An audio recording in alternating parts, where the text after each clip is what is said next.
Good evening, everyone. This is Build a Better Budget from your credit union, and I'm Crystal Parker, the Financial Education and Community Outreach Ambassador. It is a true pleasure to be here with you this evening, and I thank you for taking the time this evening to be with us. For those that don't know it, today is International Credit Union Day, and in honor of that, we wanted to take an opportunity to give back to our members in providing a lesson this evening. And if you have any questions, please feel free to put them in the Q&A section. Depending on the device that you're using, it might be on the top or it may be down at the bottom, but there should be a white box that says Q&A. There you can input your questions and we will be monitoring the question box to then answer those questions as we go along. Please do not hesitate to put them in there and we will address as many as we can. We are very fortunate to have Amber Allred, our marketing and community outreach representative here. And she will be monitoring that Q&A for us. So I do see a question coming in through the chat. This webinar will be available later as well. And we do have some resources we'll send out to our attendees. All right, well, without further ado, let's get started. So what is a budget? And the question I have for you is, do you have a budget? And if not, that's okay. We'll talk about the parts and pieces of what a budget is to help you get started with getting your own started. So essentially, a budget is a plan for managing your income and expenses. There are 4 steps to setting up a budget. Step 1 is have a goal. All of us have something that we want to reach towards, so having a goal is important, or multiple. Step 2 is estimate your income and expenditures. Sometimes these things may change from month to month, but having a general idea of what these various, what your earnings are and what your expenditures may be is crucial. Step 3 is to then go through the process of setting up your budget. And 4, follow and revisit your budget. Now let's dig into the meat of this. So step 1, establishing a goal. Set your goal before you begin working on your budget. I'm sure all of you have something that you're financially thinking about, and that should be on your goal list. Also, you need to go through it with identifying your needs and your wants. It's okay to have needs, and it's also perfectly okay to have things that you want. Then list your goals specifically. If you're planning to go on a trip, when is this trip going to be? So listing some time periods is important, but have dates that this goal is going to be achieved by, the details of what it would take to have this goal come into fruition, and all of the things like that. And then save your list. It's really important to keep this list because by having this list saved, it helps to keep you accountable, to keep you excited, and to keep you on task. Now it's time to move on to step 2. You need to estimate your income and your expenses. For some folks, if you are having a regular job that you are, even if you're hourly, and perhaps your salary, there should be a set amount that you're expecting on your paycheck. Now for some, if you are hourly part-time, those hours can fluctuate and that can pose a challenge with your budget, but it's best to try and estimate that amount as best you can. Then make sure you include all of your expenses. Think through everything that you possibly spend your money on because that's important in determining your budget. And then as you review, you need to decide if you should continue on or make some changes. It's okay that your budget is one way one month and then you need to make some changes the next month. A budget doesn't have to be set in stone. And sometimes you realize, hey, maybe this isn't working, or maybe I'm gonna reduce my electricity costs. Maybe I'm gonna watch my water consumption, various things that you can do. For my family, we really like to evaluate our dining budget. You know, maybe we shouldn't be going out to eat as much. It might look good, it might be fun, but maybe we shouldn't do that. So you have to reevaluate. Then comes step 3, and this is the meat of your budget. You have to have your goal. You need to know what your expenses and expenditures are, but you have to go through this process of actually setting it up. So first step is focusing on your savings. Savings is of crucial importance when having a budget and for your own personal financial well-being. Then you need to start looking at your regular expenses. For each of us in our budget, we have our fixed expenses and we have our variable expenses, okay? Then we start looking at the details of these fixed expenses, all right? These are the things that are a set dollar amount. They're not changing from month to month. Whatever your rent might be or your mortgage, those numbers are set in stone. You know what they are going to be in January, February, and even all the way down to October. That amount isn't going to change. Your insurance isn't going to change typically, until you have a new premium period. But there are some expenses that are going to fluctuate. Your groceries are not going to be the same every week or every month. The cost of things changes, and that's something to be mindful of because that falls under our variable expenses. These are the expenses that change. Now, there are some expenses, say our utility bills, that can be a variable expense, but there are some utility providers that allow you to be on one of those fixed plans that allow you to pay based on your usage a set amount each month. So that even though you might use more electricity in the summer and not as much in the winter, that amount will still be the same and you're just spacing out the cost. It's the same cost, but you're just spacing it out equally throughout the year. So there are ways to take some of those variable expenses and then turn them into a fixed expense if that helps you from a budgetary constraint. Now, the budget's not done. You still have to keep working through this budget, right? So what do we do and how do we set it all up? There are a couple of methodologies. You could go with the 50-30-20 rule. This is really helpful for some folks in breaking this down really simply. So the first part, 50% are our needs. We have to have a place to live. We have to have a means of getting to our jobs. We have to have food. We have to have clothing. Now, the quality and level of that clothing, that might turn more into a want. But there are certain things that are definite needs that we have to have. A roof over our head, a means of getting to our jobs, and food in our bellies. Those are crucial needs. Then we start getting into those wants. That's going to be about 30% of your budget. Sure, we'd all love to have a cell phone, but how nice of a cell phone? How extensive of a plan do we need? Do we need to have unlimited data? Or maybe we take the plan that has a set amount and we have to watch how much we're using every month. So some of those start turning into wants. We need a means of communication, but the extent of it might be more of a want. And then the other part, 20% should be our savings and debt. Now, the goal is each of us could be saving 20% of our income and we don't have all of this debt. But that might not be the case for everybody, is it? Anyone struggling with some debt? I'm sure there is some folks out there. So one of the things to think about here is to have the end goal of getting to a point where you're able to save that high mark of 20%. Maybe if you're lucky, even more, okay? But if you do have debts, making sure that you can work on paying those things down so that you can get to that point that you freed up that income, that you are able to save that 20%. There's different methodologies in tackling that debt. But the important thing is make sure you're paying for the things that you owe, you're paying them on time, and really making sure that you're making as big of an impact on those debt payments as you can. For example, if you had credit card debt, to make sure that you're making a sizable payment to really reduce that credit card debt so that it's not impacting your credit. All right, there's another tool you can use for setting up your budget.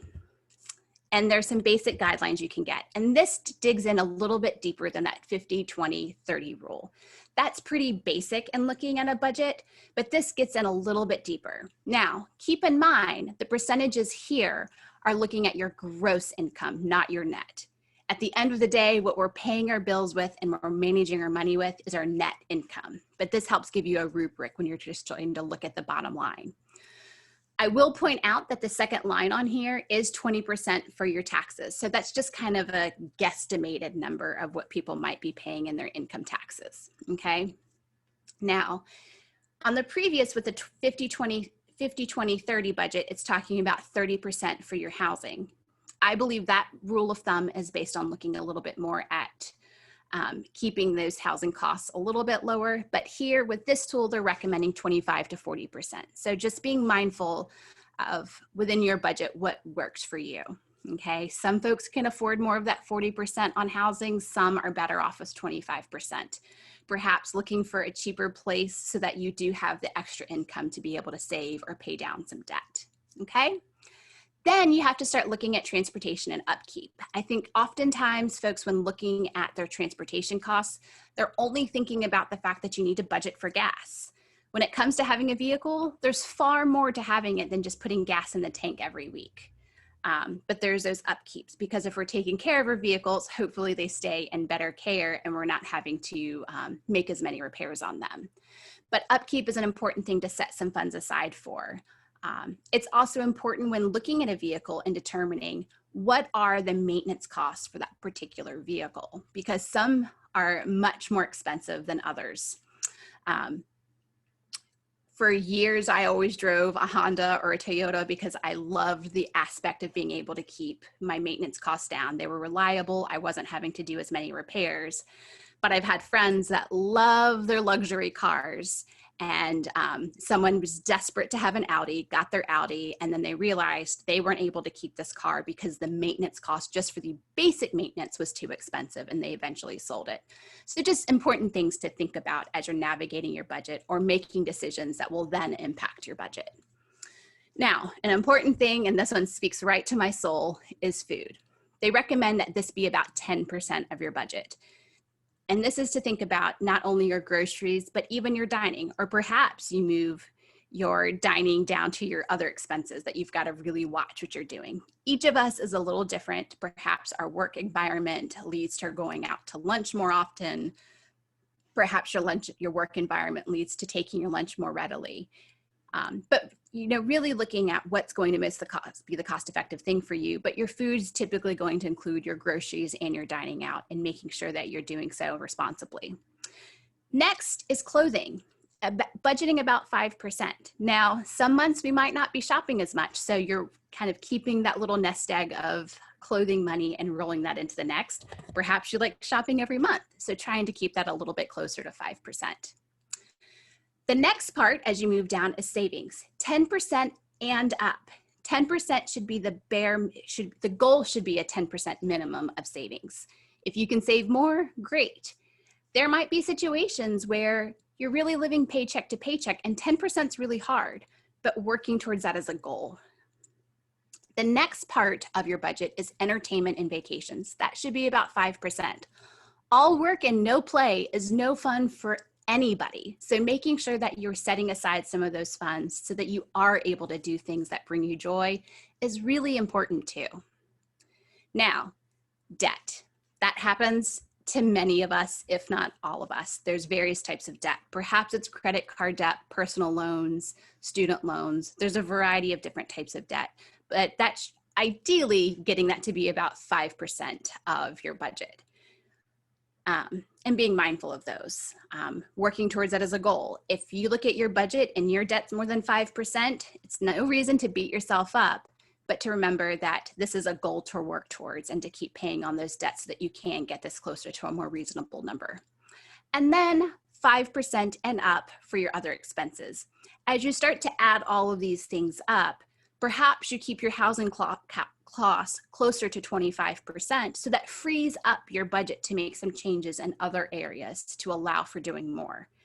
Everybody has different wants, has different needs, and so you have to make adjustments accordingly. Just know there's no judgment in how you decide to allocate your budget. Just make sure you have one.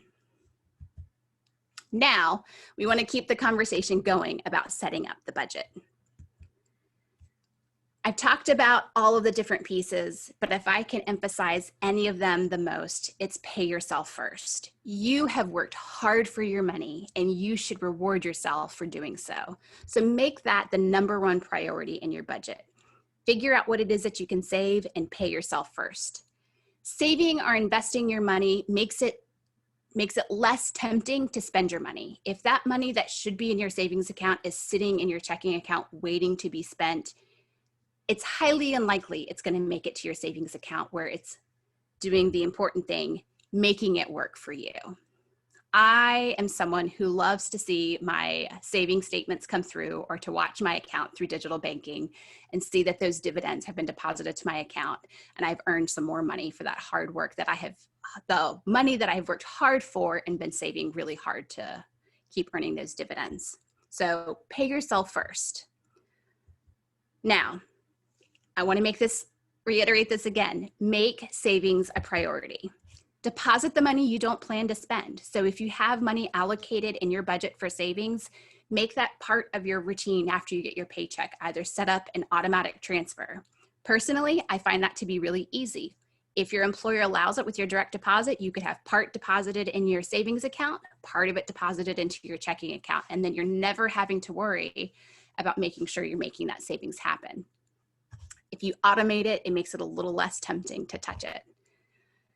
Having these goals is crucial. Having this saving is crucial so that you can have your short-term goals. You can plan for gift giving. Perhaps you or someone in your life is going to college and you want to be able to contribute to that. And emergencies happen. You can't plan for them, but they will happen.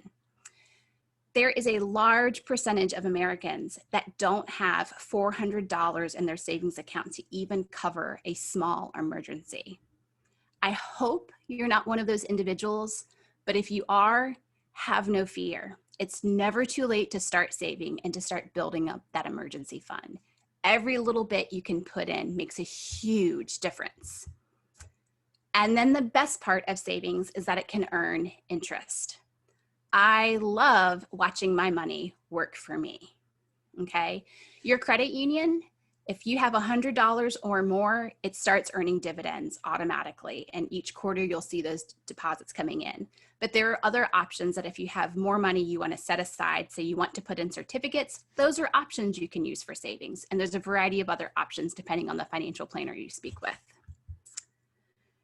All right, so you're working on setting up your budget, and we have a budgeting resource for you. So our friends over at GreenPath that we partner with to do financial counseling for our members have created this tool that helps you automatically start working through your budget. So if you're doing this on the computer, it will actually do the math for you. I don't know about you, but I love having something that's going to do the math for me. So what you do on this worksheet, you'll see that the top section has your monthly income, okay? So you'll first input your paycheck. If you have a significant other that you're sharing resources with to pay your expenses, include both of those amounts. I really appreciate that in the top section of this worksheet, it even notes how to calculate your income based on your weekly pay cycle and things like that to determine what to put in this particular box to indicate your monthly income. Perhaps you have other income. Perhaps you have some side jobs that you do. Make sure to put that as another line item because that's not your regular income, and knowing that perhaps maybe these are amounts that fluctuate from month to month, okay? But then this will total it up for you and detail that as your monthly income. Then you move down to your next set of monthly expenses. First things first, housing. You need to have a roof over your head. So you can detail if you have a rent or a mortgage, and then detailing your renter's insurance or homeowner's insurance. If you have a mortgage and you own a home, your homeowner's insurance might be lumped into your mortgage. So being mindful that as you pay off that mortgage, you'll then have to begin paying for that homeowner's insurance. Then you detail your utilities, adding them all together, your electricity, your water, do you have gas, your gas bill, all of those sorts of things, okay? Then you'll notice it details your phone, whether and internet, as another separate line item away from your utilities.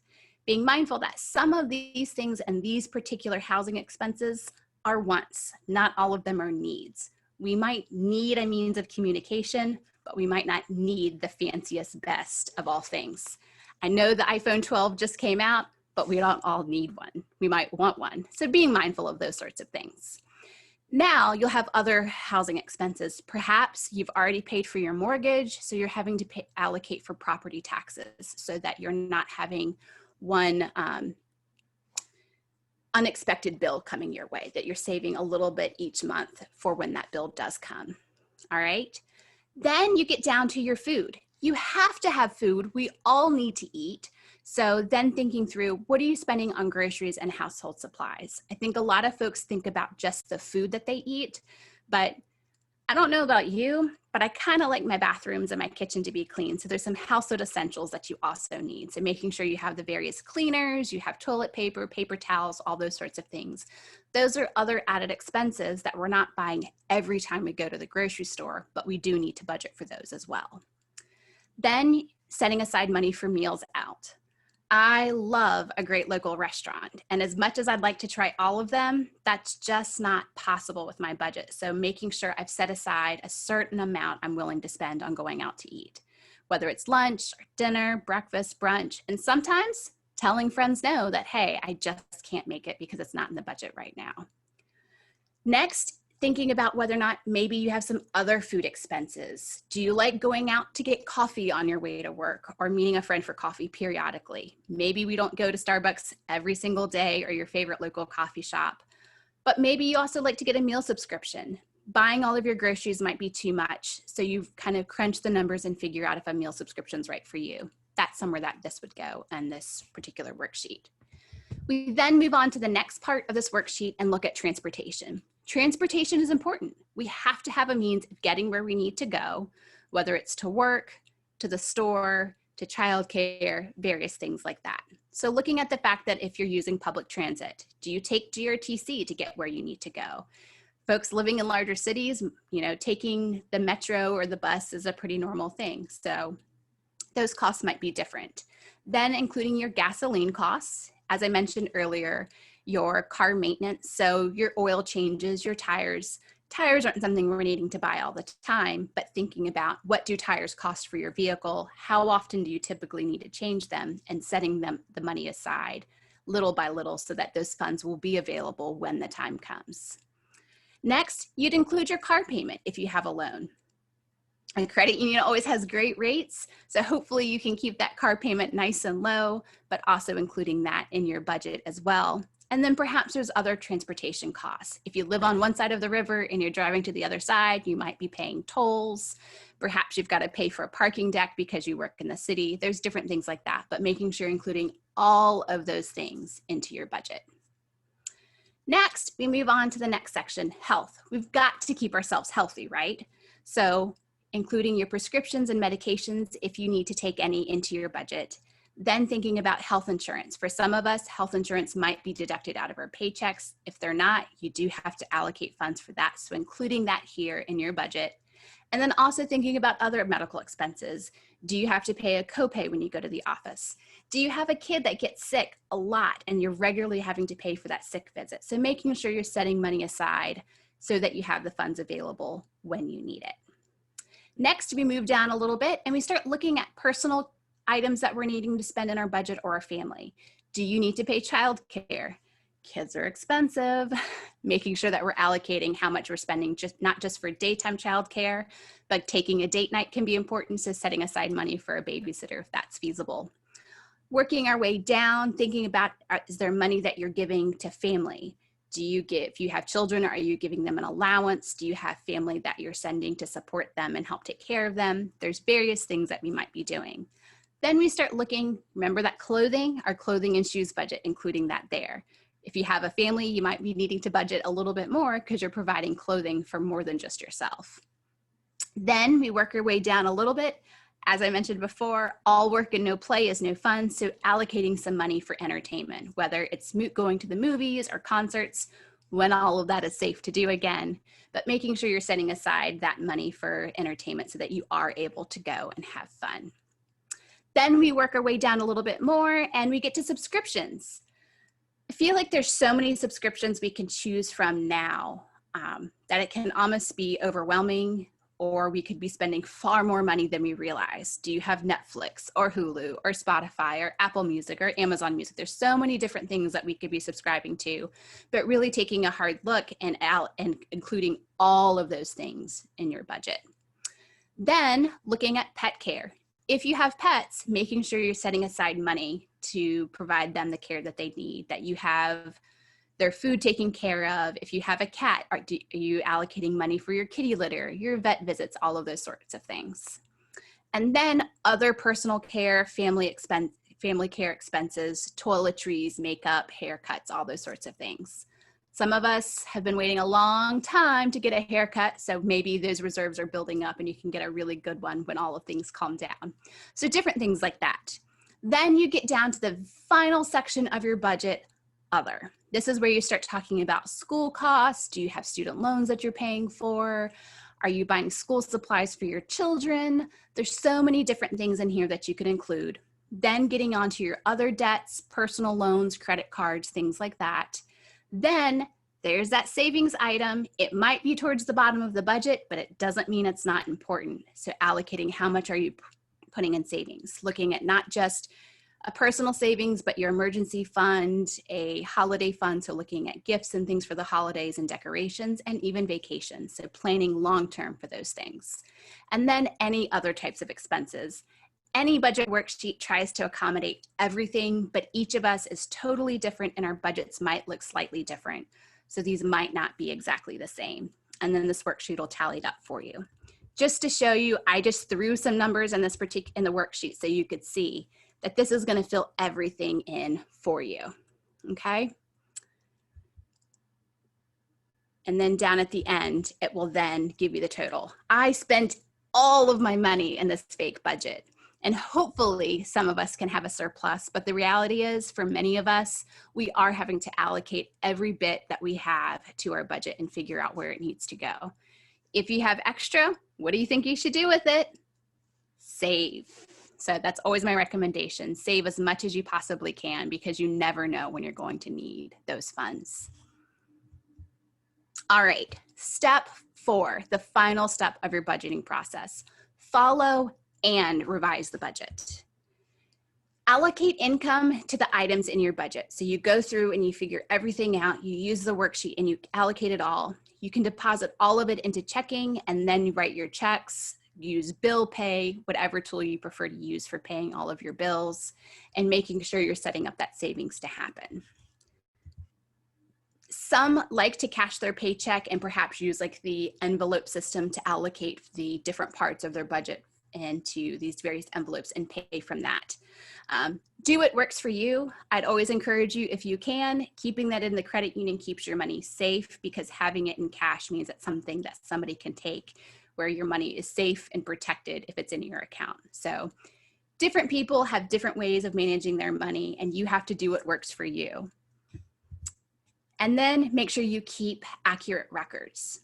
There are many folks that will reach out to us over digital banking, not understanding what's happening with their account because what they think is in their account doesn't necessarily match up with what's being shown because there's this constant change with the pending debit transactions and things like that. Some merchants take a little bit longer to process transactions, and so you're not always seeing an accurate number on your screen if you're not personally keeping track of those. Whether you use a spreadsheet, a note in your phone, find a old school check register, different ways of keeping track, but making sure you are keeping track because it's really easy to lose track of what's happening. And as you're doing this, make sure you go over your receipts. Hopefully merchants and restaurants and various vendors are doing things the way that they should. But at the end of the day, it is our responsibility to make sure that the money that comes out of our account matches what's on the receipt that we have. And if it doesn't, follow up with that merchant so that they can fix it. More times than not, a merchant will do the right thing and fix it. So give them the opportunity, okay? And then I want to give you one last thing to share as a tool. Would you like to help the kids in your life be better at budgeting? I don't know about you, but this wasn't something taught to most of us while we were in school. Fortunately, kids do have economic and personal finance SOLs required in Virginia, but we can set a great example for our kids. So I would encourage you to get one of those mini packs of M&Ms, not a full bag, but just those little fun packs. Give them the pack, tell them not to open it just yet, and then let them know that each M&M is worth $5 to represent a different category. Brown will represent shopping, orange will represent selling things at a garage sale, red represents going to the movies, yellow would be putting money into savings, green would be receiving an allowance, and blue would be receiving birthday money. So for kids, they typically don't have a set amount of money like they're getting like the rest of us, so they then have to figure out how to allocate it. We have a little worksheet that when we go into a classroom, we'll do this with students, but you could just draw this out and have them think about the money coming in. So the birthday money, the garage sale money, and the allowance, and then the money going out. So the shopping, the movies, and things like that, and putting money into savings. For a lot of kids, thinking that of savings as an expense feels really funny to them, but it's one of those, it is an expense, but it's one of the best expenses we can have because it's to help ourselves. So by working with kids on this little budgeting tool, you can help set an example for them on what it looks like. Also by modeling great budgeting habits, that helps to teach them. They learn by example, but it's really important for us to have these conversations. You don't have to have kids of your own. This could be done with grandchildren, nieces, nephews, your neighbors, different things like that. But being an adult in their life to show some positive examples about budgeting can be really helpful to them and get them thinking before they start making some real money. All right. I have been talking and talking and talking. So what questions do you have? I'm going to check the Q&A and see if you've put anything in there. It looks like it's pretty quiet right now, but I'm happy to answer any questions you might have.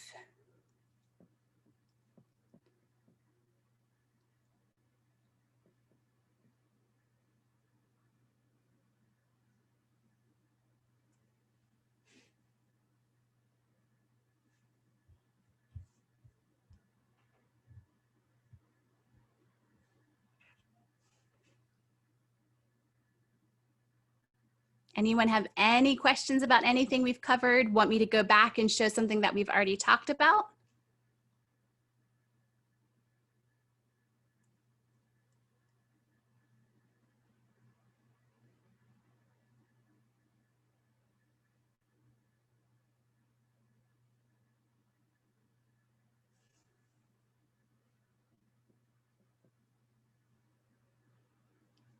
I am thoroughly surprised that there are no questions.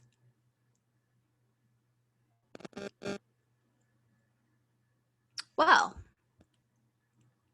if we have no questions, I will let you know that this will be shared with you all after this, as well as that budgeting worksheet from GreenPath. They are a great resource. You can actually access them on our website, and I will show that to you momentarily.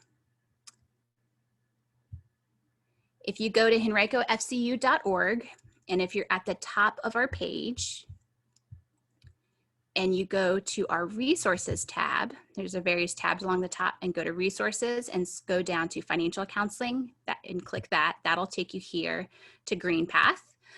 We have partnered with GreenPath to provide some financial coaching. So if you're in need of some help in looking at some of your debts and looking at your budget, they are a great resource, but they have created the worksheet that I will share with each of you after that I'll email out to everybody. We are happy to connect with you in any of our branches to answer questions you might have. We are happy to connect with you on any of our social media channels, Facebook, Instagram, Twitter, and we're even on Pinterest and sharing all kinds of resources over there. I want to thank each of you so much for joining us this evening, and I hope that this has been beneficial and helpful for you. And should you need me, you can reach out at fined@henricofcu.org.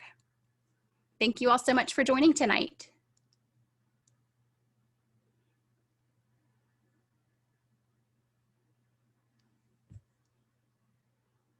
Oh, we have had a question come through. Oh, just thanks. Okay. You are very welcome. Thank you so much for joining this evening.